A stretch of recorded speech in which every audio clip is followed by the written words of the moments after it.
Here's a controversial take. What if one thing everybody hates about Captain Marvel is actually really thought out and intentional? Now, just keep in mind, this is just my own personal opinion and a theory, and I hope it's intentional, but I don't have any insider information.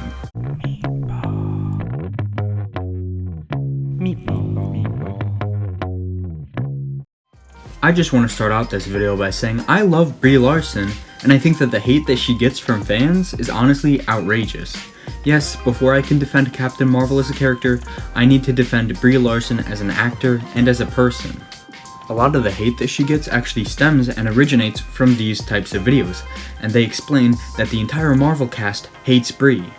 But that's just straight up propaganda. The interviews are cut in a way that makes it look a lot worse than it actually is. The only thing that's true in these kinds of videos is that Brie Larson thinks that Captain Marvel could lift Mjolnir just because she's strong. And not understanding Thor's hammer isn't a crime. What is the name of Thor's hammer? Mjolnir? Jonathan?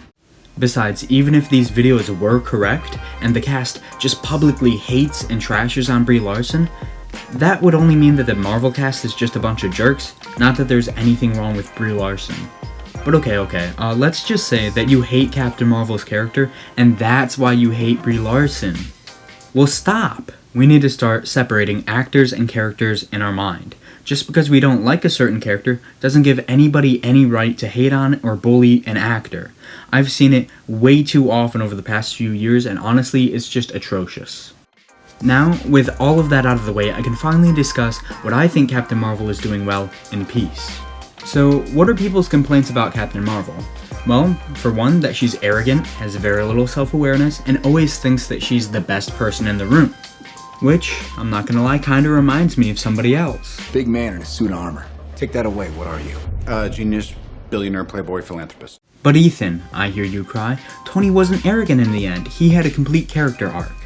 Yes, in fact, he had several, let me explain. In Iron Man 1, Tony started off as a misogynistic jerk who didn't treat women right, and by the end of the film, he has that arc and he's a better person.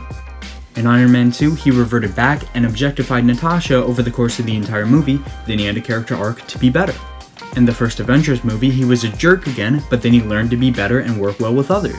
In Iron Man 3, he's got PTSD and decides to stop being Iron Man. In Age of Ultron, he decides to be Iron Man again, but he's paranoid and by the end of the film decides to not be Iron Man anymore. In Civil War, he's kinda just all over the place due to grief. In Infinity War, he's finally overall a better person. And then in Endgame, he decides not to be Iron Man anymore. And then in the same movie, he decides to be Iron Man again. And then he dies. So why am I telling you this? Don't worry, I do have a point, I just didn't go on a tangent about Tony Stark for no reason. It's very clear that he went through similar arcs again and again and again, and he had drastic character regression. But there's actually a legitimate reason for this, and I honestly blame it on them ping-ponging directors around. Iron Man got passed from Jon Favreau, to Whedon, to Shane Black, and finally ended up with the Russo brothers.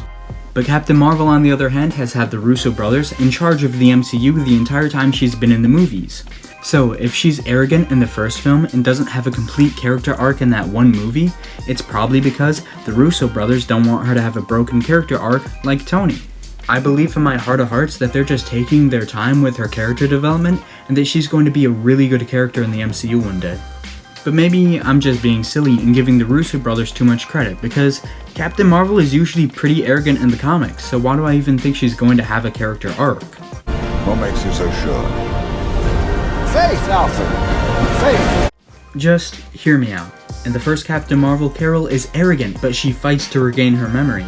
In Endgame, she learns to work as a part of a team and begins to realize that she's not all-powerful.